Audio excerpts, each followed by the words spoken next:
తాకట్లో ఉన్న బంగారాన్ని విడిపించలేక వడ్డీల మీద వడ్డీలు కడుతూ ఇబ్బంది పడుతున్నారా? అయితే ఇప్పుడే సంప్రదించండి శివ గోల్డ్ కంపెనీ. మీ నమ్మకానికి మా హామీ శివ గోల్డ్ కంపెనీ. పశ్చిమాసియాలో యుద్ధ పరిస్థితులు క్షణక్షణం మారుతున్నాయి. అమెరికా, ఇరాన్ మధ్య కొత్త చర్చలు ప్రారంభమవుతున్నాయన్న యుఎస్ అధ్యక్షుడు డొనాల్డ్ ట్రంప్ వ్యాఖ్యలను టెహ్రాన్ ఖండించింది. అమెరికాతో కొత్తగా ఎలాంటి ప్రత్యక్ష చర్చలు జరగడం లేదని ఇరాన్ స్పష్టం చేసింది. పశ్చిమాసియాలో ప్రస్తుతం నెలకొన్న అశాంతి, ఉద్రిక్తతలకు అమెరికా, దాని మిత్ర దేశాలే పూర్తిగా బాధ్యత వహించాలని ఇరాన్ విదేశాంగ శాఖ అధికార ప్రతినిధి ఇస్మాయిల్ బఘాయి డిమాండ్ చేశారు. అమెరికా, ఇజ్రాయెల్ చేస్తోన్న యుద్ధం కేవలం ఇరాన్పై మాత్రమే కాదని, ఇది ప్రాంతీయ భద్రత మొత్తానికి వ్యతిరేకంగా జరుగుతోన్న దాడి అని ఆరోపించారు. గల్ఫ్ దేశాల్లో అమెరికా సైనిక ఉనికి, స్థావరాల వినియోగం వల్లే ఈ ప్రాంతంలో అభద్రతా వాతావరణం మరింత తీవ్రమైందని తెలిపారు. ఇరాన్, ఒమన్ మధ్య ఉన్న విభేదాల వల్ల హార్ముజ్ జలసంధిని మూసివేయలేదని, కేవలం అమెరికా సైనిక దాడి కారణంగానే మూసివేసినట్లు బఘాయి స్పష్టం చేశారు.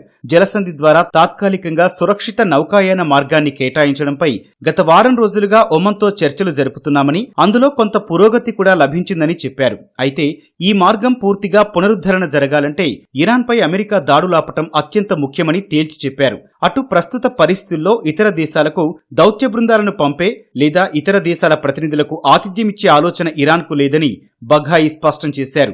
అమెరికాతో చర్చల విషయంలో ఎలాంటి కొత్త మధ్యవర్తి లేరని చెప్పారు. పాకిస్తాన్ మధ్యవర్తిగా వ్యవహరిస్తోందని, అవసరమైన సమయాల్లో ఖతార్ సాయపడుతోందని వివరించారు. ఉద్రిక్తతలను తగ్గించడానికి చైనా కూడా తన సామర్థ్యాన్ని ఉపయోగిస్తోందని చెప్పారు. అయితే ప్రస్తుతం అమెరికాతో ఎలాంటి ప్రత్యక్ష చర్చలు జరగడం లేదని బఘాయి స్పష్టం చేశారు.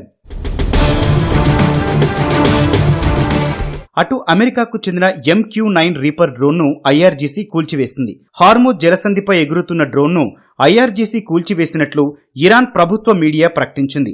జలసంధి పరిధిలో పనిచేస్తున్న తమ గగనతల రక్షణ వ్యవస్థ ద్వారా ఈ డ్రోన్ను కూల్చివేసినట్లు పేర్కొంది.